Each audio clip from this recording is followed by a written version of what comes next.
Okay. So what about the GACS? Did you watch the oversight hearing? Oh, after I got about a half dozen texts about being dragged through. First, you guys all got the release. And I think because it was the GACS was released this week, when all of the other audits were coming out, everybody just assumed it was FY18. It's not. This audit is 19 months late. This should have been at the legislature when we were considering their budget last year. So why wasn't it? Because they were dragging their feet up there. They Where? Up at GACS. They weren't providing the external auditor with the documents that he wanted and providing him with all of the that he needed to be able to prepare the audit report. When I came into this position in September, I noted that there was still one outstanding audit. I get a listing of all the audits that are done with their release dates. And I said, why is this out? So I made a personal trip up to GACS and spoke to Wilfred and another person from his audit staff. I told him this was, unacceptable. We've got to finish. The external auditor was with me. He made a number of requests of documents they wanted. They dragged their feet. They hired an attorney to stop us from getting some documents that we wanted and needed to complete the audit. In December, I sent a note again. We're going into calendar year 19, and there's still no audit.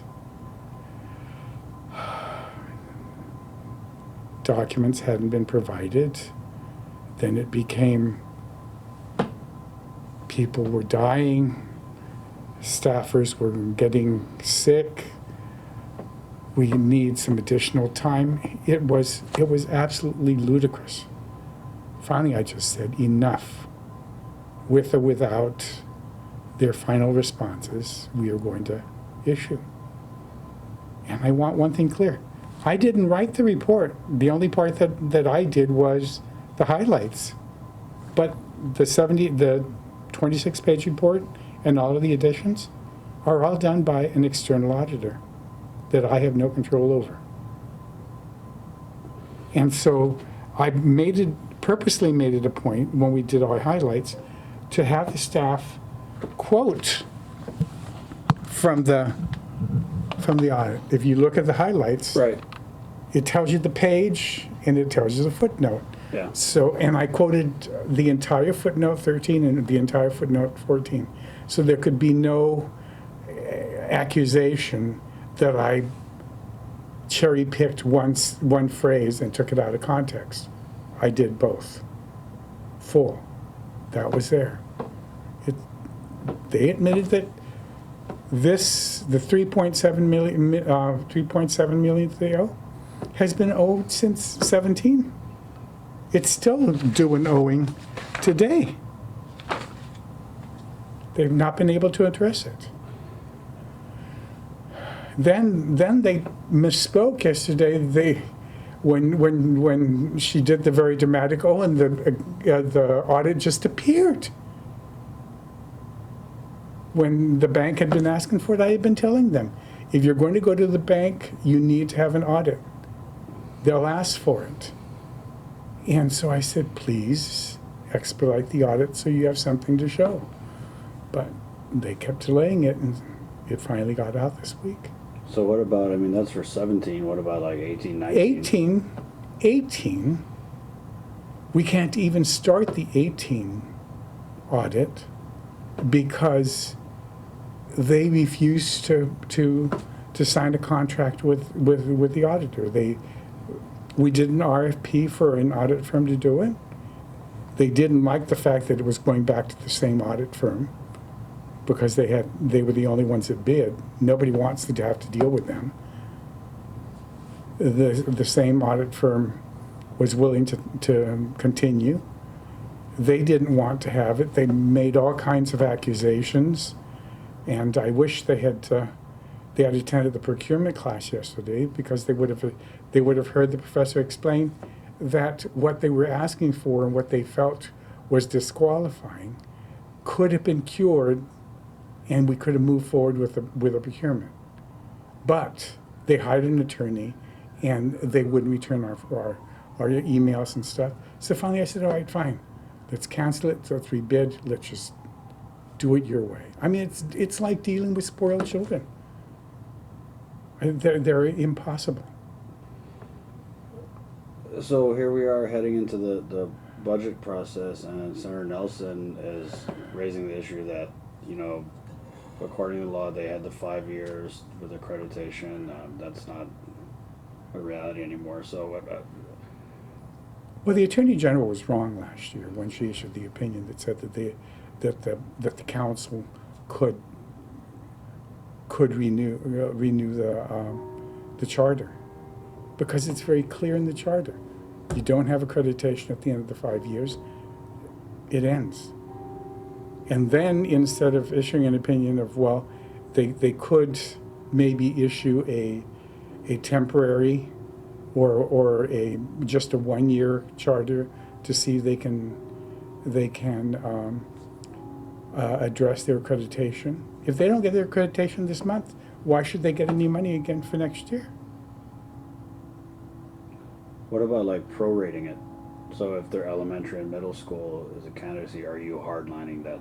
Well, no, candidacy I had been telling them since the very beginning. God rest his soul, but Victor Paris, who's my compadre, they poor thing, they sent him down to my office at the legislature once a month, and he would have to deal with my screaming at him and telling him, no, why don't you guys, rather than become jack of all trades, become the master of one? Do something well rather than do 3 things badly. So is your audit biased? I didn't do it. It's not my audit. It's not my audit. Right on. And people should, the legislature just the other day, they probably should have had a calculator in front of them, because they were either being misled or provided information incorrectly. Punch in how much $72,000 a month times 60 months, because they said they would pay off the loan in 5 months. I mean, in 5 years. 4.3 million. 4.3 million. Maybe they were trying to negotiate, maybe that might have been the right number if you got a $3.2 million loan and paid it off in 5 years. But so they misspoke. The 7,200, I tried 7,200 times 60, and it wouldn't pay off the $700,000 loan that they were trying to get. So I have no idea what they were planning. That's the kind of thing that I have to deal with them. And no, people forget I was the idiot that upped it to $6,500 a student. If they can, as they stated in the hearing yesterday, they can afford $72,000 a month to pay off the loan for the next 5 years, then they obviously padded the budget to the tune of almost $900,000 a year. What about these loans that if they can't pay the loans, do you feel like GovGuam is liable for that? No, and I have been telling Victor that since the very beginning. And that's what was missed by the senators last night. The main question is, what other government agency do you know that's allowed to go out and negotiate their own loans? The hospital wasn't able to go out on its own and borrow the $12 million for the maternity ward. None of the other agencies. Everybody else has to, and it needs the governor's signature. This group goes off and does things. If you look at the statute very clearly, the very last bottom it says, if the charter charter is revoked and they no longer exist, the assets go to the government of Guam. But there's no mention of what happens to the debts. So if you were But the there's bank- no, why would the government be, last night they were concerned, but what do these people come to the government? Just tell the people where is the governor's signature on this loan?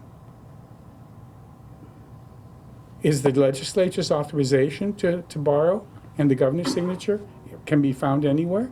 They never cleared any loan, whether it was the 14 million, thank God the bank turned them down on the $14 million loan and hasn't given them the $4 million loan. Who's going to be stuck with that if they fold? They haven't been able to pay off this $3.7 million loan that they had in 17, much less 18, and now we're going to be finishing 19. How hard is it for you to hold them accountable if you can't get the docs that you need to audit them? There's no penalty. I can just keep sending them nasty grams and saying, comply, comply. And then what they do, what they've done in the last six months, is they just don't respond. And some of the other agencies use the same thing. Just the other day, I put an email, common courtesy dictates you respond. At least say acknowledge receipt and you know where you can stick it, or the response is forthcoming in what number of days. Which But agency was respond. that? It's another agency. But I've been really hands-on and just wanting to get all the audits out. I'm trying to finish all the audits. I told them I really wanted the 25 out by March the 31st because I wanted the GovGuam one to be out by the end of May. But I at least moved them back a couple of months. I was only a month off. And to show the difference between the two charter schools, if you look at our releases, the first audit release this year, iLearn. Before any GovGuam agency, iLearn finished their audit and released it before any of the others. This group, this charter school, released 17, and they haven't even started 18, much less started on the RFP to get a group together for, an audit firm for the 19. But the one thing that the legislature has done is this loan thing. What authority do they have to go out and purchase two pieces of property for $3 million? Are they just doing that as like a private entity? But who's going to pay for it? Well, we are, because the money comes from the general fund. No kidding. But no checks and balance. I finally convinced them to take the procurement course, or to show them the law that says they have to take procurement class, because as you saw from some of the other comments in this audit, they weren't complying with procurement. Merrill and one other staffer was in Module 1 with me. We started Module 2 yesterday. I was hoping to see one of them there yesterday, and they weren't there. They only took Module 1, but they didn't sign up for Module 2. And I wish they had been there, because they would have heard the professor himself say that they were wrong in their refusal to accept the RFP that had gone out. I know you're not there anymore, but if you were in the legislature with Senator Nelson in that oversight hearing, what course of action would you take to kind of bring these guys to heel? I tried. You forget that in December of 17, when we knew that we were having financial problems, I announced to everybody, I hate to be the Grinch that stole Christmas, but please don't approve the new charter school until we know what our financial situation is. They did it anyway. When they didn't have the accreditation, they didn't. The Charter School Council renewed their charter anyway. The other thing that I want to point out is they're crying about, why should we have a max? Everybody suffers from what has to be decided at the budget. What if Customs and Quarantine decided, we've always wanted to have our building at the commercial port. We're going to go out and sign loan papers and build, commit the government to building this for us, because why should we wait until the budget comes out to know? Why can't I do 2 cycles of 30 apiece so that I have enough customs agents? Nobody else gets to do it except she can cry and say, I should be able to do this. So why do you think GACS gets these passes? Is it just, is there flaws in the there's no checks and balances? Well, no, it's, the problem is that you saw them, when I was there, it was always, they managed to be able to get 8 people to decide to save them. In spite of my wanting to say no, they got 8 to say yes. And that's all you need is 8. Right on. Thank you, BJ.